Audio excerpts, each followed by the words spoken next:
जिस तरह से लगातार कोरोना बीमारी बढ़ रही है उसको देखते हुए न्यूज इंडिया तक द्वारा एक खास कार्यक्रम चलाया जा रहा है, सामाजिक जागरूकता अभियान, जिसके माध्यम से सीवान के अलग अलग डॉक्टरों से बातचीत कर कोरोना से कैसे बचे इस पर विशेष कार्यक्रम दिखा रहे हैं। इसी को लेकर हमारी टीम सीवान के महाराजगंज पहुंची थी, जहां प्रसिद्ध चिकित्सक डॉक्टर बीके चौरसिया ने बताया कि कैसे कोरोना से बचने के लिए सावधानी बरतनी है।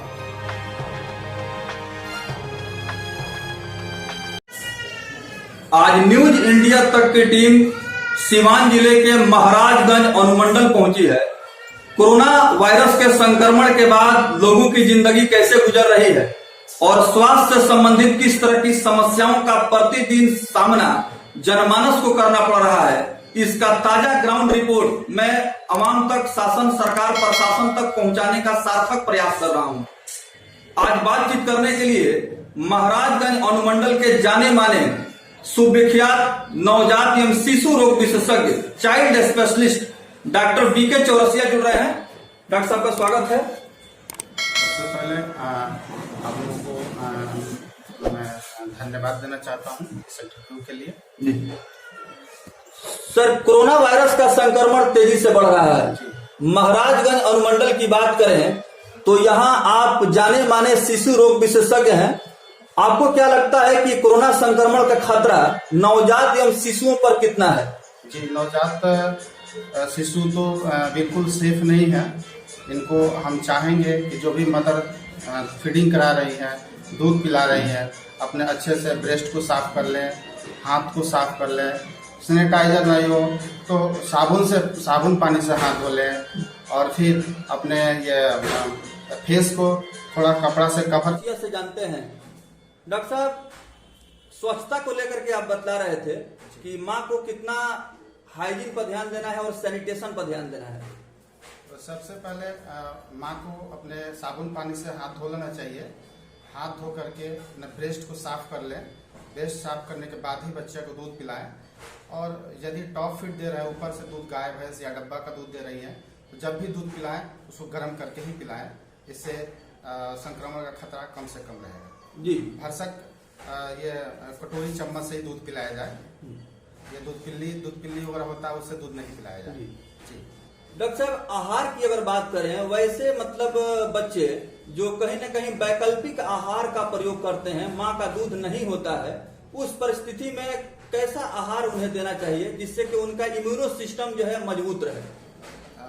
आहार के लिए तो लोग सेरेलैक्स वगैरह देता है, लेकिन बेहतर रहेगा खिचड़ी दलिया जो होता है, खिचड़ी दलिया बना करके उसी को खिलाया जाए समय समय पे, हर 3-3 घंटा पे, 2.5 घंटा 3-3 घंटा पे इस बच्चे को खिलाया जाए।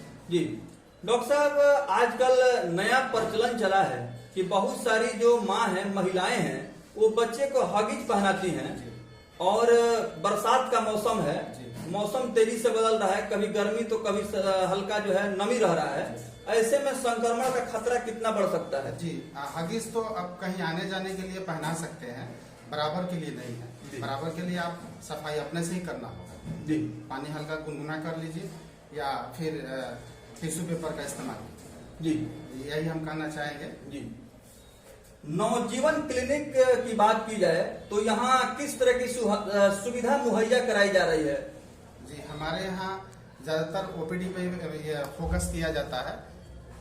ज्यादातर पेशेंट गांव देहात से ही आते हैं, आए 100-200 का इलाज हुआ, घर गया। ज्यादातर हम लोग यही पेशेंट हैं। जी, क्योंकि मौसम में बदलाव हो रहा है और बदलते हुए मौसम में संक्रमण बढ़ने का खतरा ज्यादा होता है। जी, ऐसे में आप क्या संदेश देना चाहेंगे ताकि महिलाओं को और उनके माँ को ज्यादा से ज्यादा जागरूक किया जा सके? लॉकडाउन के वजह से सारे लोग तो घर में ही रह रहे हैं।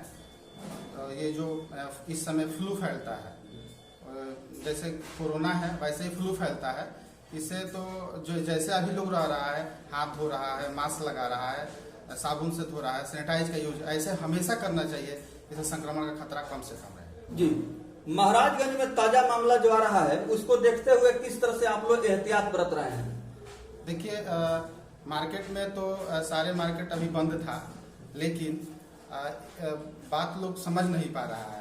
जब भी बाइक से निकल रहा है तो एक आदमी से 2 आदमी को बैठना चाहिए डिस्टेंस बना के, लेकिन एक बाइक पर 3-3 आदमी। हालांकि इस पे पुलिस प्रशासन सब अपना ख्याल कर रही है, लेकिन कहाँ तक अपने आप को जागरूक करना होगा। अपने आप को ये संभलना होगा। तो अभी हमारी बातचीत हो रही थी महाराजगंज अनुमंडल के जाने माने सुविख्यात नवजात एवं शिशु रोग विशेषज्ञ डॉक्टर बीके चौरसिया से। बीके चौरसिया महाराजगंज के अनुभवी चिकित्सक हैं। विशेष करके शिशुओं को इलाज के लिए इनकी अपनी एक पहचान है। बच्चों के डॉक्टर से इनको जाना जाता है, पहचाना जाता है। उम्मीद की जानी चाहिए न्यूज इंडिया तक के ग्राउंड रिपोर्ट के माध्यम से सीवान जिला के जनमानस में निश्चित रूप से स्वास्थ्य से संबंधित जागरूकता का प्रभाव होगा और लोग अपने शिशुओं की देखभाल निश्चित रूप से मेडिकल पॉइंट ऑफ व्यू से करेंगे, जिससे कि उनको स्वस्थ रखा जा सके। डॉक्टर बीके चौरसिया से जानते हैं कि वर्तमान समय में जैसे मौसम में परिवर्तन हुआ है, बदलते हुए मौसम में जैसे संक्रमण का प्रभाव तेजी से बढ़ा है, सर्दी खांसी बुखार आम बात हो गई है। ऐसे में कोरोना वायरस का जो लक्षण है वो सेम इसी तरह से मिलता जुलता है। लोग कहीं न कहीं काफी दहशत में आ जाते हैं और एक मनोवैज्ञानिक तरीके से परेशानियां सामने आने लगती है। ऐसे में शिशु रोग विशेषज्ञ डॉक्टर बीके चौरसिया इस तरह के मानसिकता से कैसे लोगों को आजादी दिला सकते हैं? जी, सर्दी जुकाम खांसी उसमें कोरोना कोविड-19 में भी ऐसे ही है। जैसे जनरल फ्लू में सर्दी जुकाम खांसी रहता है, वैसे इसमें भी रहता है। इसमें कोई घबराने की बात नहीं है। भरसक कोशिश करना है बचने के लिए।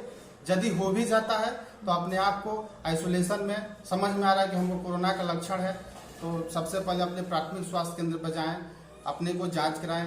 निगेटिव भी आता है तो घर पे रहें और अपने को आइसोलेशन में रखें। जी, मेडिकल जांच के लिए सर महाराजगंज की बात की जाए तो विश्वसनीय पैथोलॉजिकल सेंटर है कि नहीं है? जी, यहाँ पे 3-4 सेंटर है जहाँ पे हम लोग भेजते हैं और विशेष ये रहता है तो गवर्नमेंट में भेज देते हैं हम लोग। न्यूज इंडिया तक से मुखातिब थे महाराजगंज के जाने माने सुविख्यात चिकित्सक नवजात एवं शिशु रोग विशेषज्ञ डॉक्टर बीके चौरसिया। इनका कहना है कि सर्दी खांसी बुखार की अगर समस्या बच्चों में सामने आए तो लोगों को घबराने की आवश्यकता नहीं है। अभिभावक ये सुनिश्चित कर लें कि ये कोई जरूरी नहीं है कि ये कोरोना वायरस का ही सिम्टम है या लक्षण है। किसी कुशल चिकित्सक से संपर्क करके मेडिकल सुझाव ले सकते हैं और पैथोलॉजिकल टेस्ट करा सकते हैं। उम्मीद की जानी चाहिए सामाजिक जन जागरूकता अभियान कार्यक्रम के माध्यम से निश्चित रूप से लोगों को सचेत और जागरूक किया जा सकता है। वैश्विक महामारी कोरोना वायरस का जो दहशत लोगों के चेहरे पर और उनके मानसिकता पर साफ झलक रहा है, इससे निजात मिल सकती है। न्यूज इंडिया तक के इस रिपोर्ट के माध्यम से